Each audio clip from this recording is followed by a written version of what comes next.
De retour à l'émission Les Professionnels. Vous avez de la difficulté à entendre, vous pratiquez un métier bruyant, eh bien, vous souffrez peut-être de surdité professionnelle. Et c'est quoi la surdité professionnelle? On va en parler aujourd'hui avec notre audioprothésiste Sébastien Lantier et Madame Élise Boucher-Doddridge, audiologiste. Bienvenue. Merci. Alors, Élise, qu'est-ce que c'est la surdité professionnelle? La surdité professionnelle, en fait, c'est une surdité qui est causée par l'exposition au bruit dans son milieu de travail. On parle d'un bruit majeur. Exactement, des niveaux de bruit nocifs.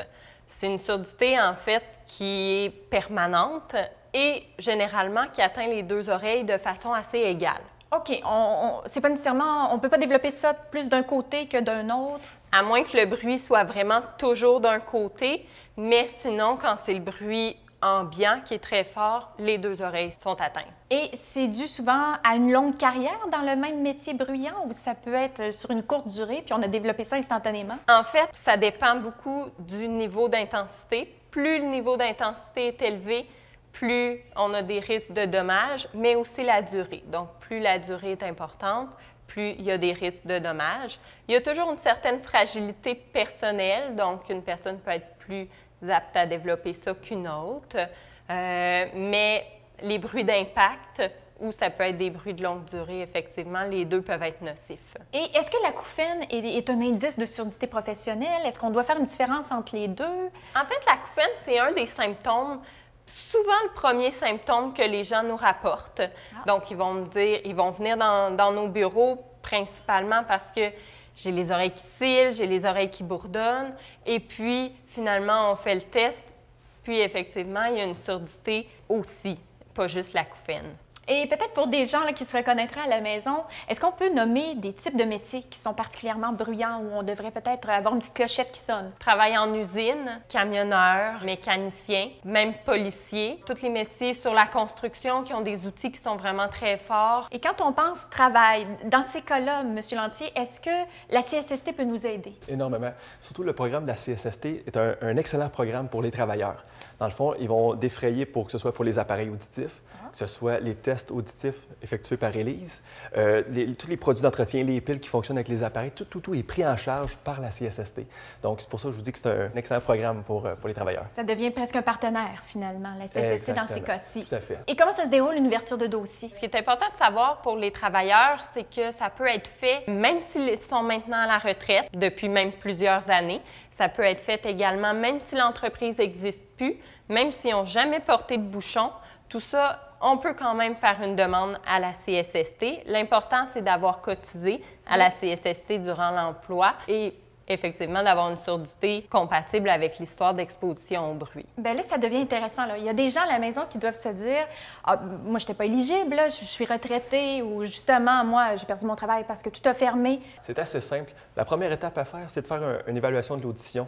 Donc, dans les cliniques Loeb, les audiologistes comme Élise vont effectuer tout le travail d'évaluation auditive, mais vont enclencher toutes les démarches aussi avec la CSST pour faire l'ouverture de dossier.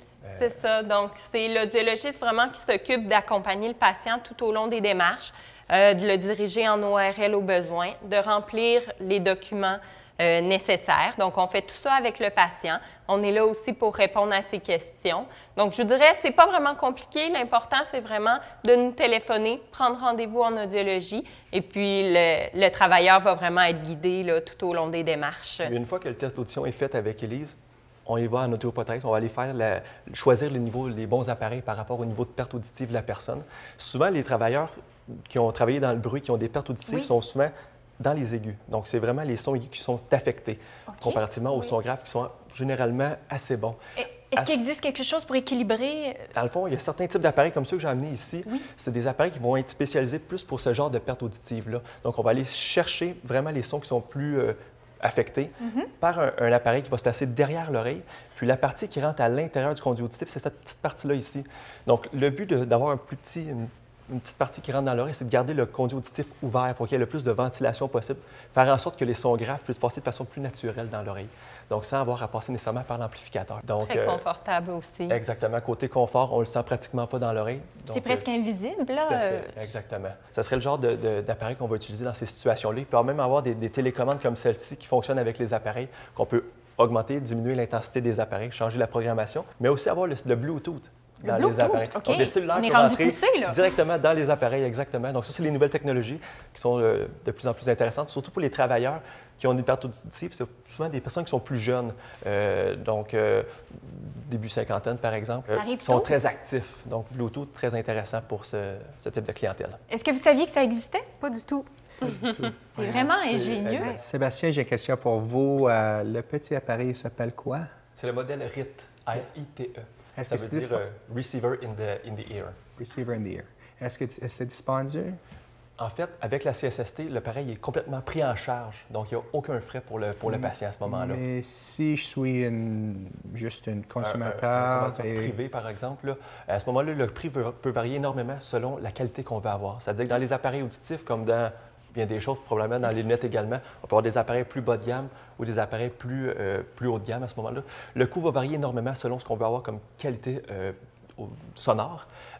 Pour avoir une idée de prix, je voudrais entre 1 500, ça peut aller jusqu'à 3 500 $ pour un appareil. Est-ce que le Bluetooth vient avec aussi pour celle-là? Oui. Et est-ce qu'on a besoin de prescription pour l'avoir? Parce que je trouve que c'est efficace, parce que c'est petit, c'est idéal pour n'importe qui. Exactement. Dans le fond, la première étape à faire, c'est le test audition avec Élise.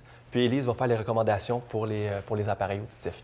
Moi aussi, pardonnez-moi, j'aurais une question pour Élise. Le délai pour avoir justement ces appareils? Je vous dirais que le délai, premièrement, pour une ouverture de dossier à la CSST, ça peut aller entre, j'ai déjà vu quelques mois, 3 mois, jusqu'à peut-être même 1 an avant vraiment d'avoir des nouvelles. Ça varie d'une région à l'autre. Et puis, si on veut avoir les appareils justement pris en charge avec la CSST, il faut d'abord faire la demande. Mais ensuite, lorsque la demande est acceptée, tout ça, ou que le travailleur est prêt, le choix de l'appareil est fait, il y a à peu près un délai de 2 semaines pour la commande. C'est très assez rapide. rapide. Des embouts sur mesure, ça peut se faire également pour ces gens. Dans le fond, les travailleurs, ce qu'on veut aussi, c'est avoir une protection. Là, il y a des gens que le mal est fait, comme on dit, qui ont besoin d'appareils, mais les plus jeunes ou les personnes qui sont capables de se protéger pour éviter de se rendre là ou de retarder le processus, du moins. Justement, oui. C'est ça. Qu'est-ce qu'on fait pour prévenir? On fait des embouts sur mesure pour protéger les oreilles. Donc ça, c'est une des solutions. Donc un peu comme les bouchons qu'on a ici, ce qu'on veut faire, c'est vraiment empêcher le bruit de rentrer avec un porte impact sur le tympan. On va faire des bouchons sur mesure pour avoir le maximum de protection. On va avoir des bouchons plus spécialisés, c'est-à-dire, exemple, on a un contremaître qui doit parler à ses gars sur le chantier. Il peut avoir des bouchons avec un filtre à l'intérieur qui va filtrer la parole, qu'on va pouvoir comprendre ce que la personne dit, mais couper les bruits. Donc, plus pratique pour ce type de personnes-là, au lieu d'avoir à enlever leur bouchon, parler, remettre le bouchon. Une fois qu'on enlève le bouchon, le mal est fait, le bruit entre. Donc, c'est pour éviter justement d'avoir à enlever les bouchons. Il peut y avoir d'autres systèmes aussi en milieu bruyant. Je dirais qu'un des avantages des bouchons moulés, c'est le fait que justement, comme c'est moulé vraiment à l'oreille, le placement est toujours bon. Tandis que les petits bouchons qu'on voit un peu dans les... Oui, ou les gros écouteurs, peut-être? Les écouteurs font bien s'ils sont bien mis, donc bien serrés. Souvent, ce qu'on voit comme les casques comme ça, c'est que les gens en mettent un, mais en enlèvent un pour entendre la parole. Dans ce temps-là, c'est pas efficace. C'est pas efficace du tout. Et les petits bouchons qu'on voit dans les pharmacies, tout ça, souvent, le problème, c'est que les gens les mettent pas de façon adéquate. Donc, l'atténuation... ça ne coupe pas le bruit que c'est supposé, donc c'est pas efficace. Dans le fond, ces petits ça, bouchons-là qu'on l'avantage. écrase, qu'on met dans le fond de l'oreille, il faut vraiment le mettre très, très, très C'est profond. ça, faut Souvent, vraiment... les gens ne sont pas capables de se rendre à l'endroit optimal à ce moment-là. Ce qu'il faut retenir, c'est qu'il existe vraiment une variété d'objets pour leur venir en aide, même technologiques, qu'on peut obtenir un rendez-vous très, très rapidement avec les gens de chez Love et que vous allez être là pour leur expliquer justement comment l'installer et bien le porter pour que ce soit efficace. Merci beaucoup. Ça fait plaisir. Très intéressant encore une fois.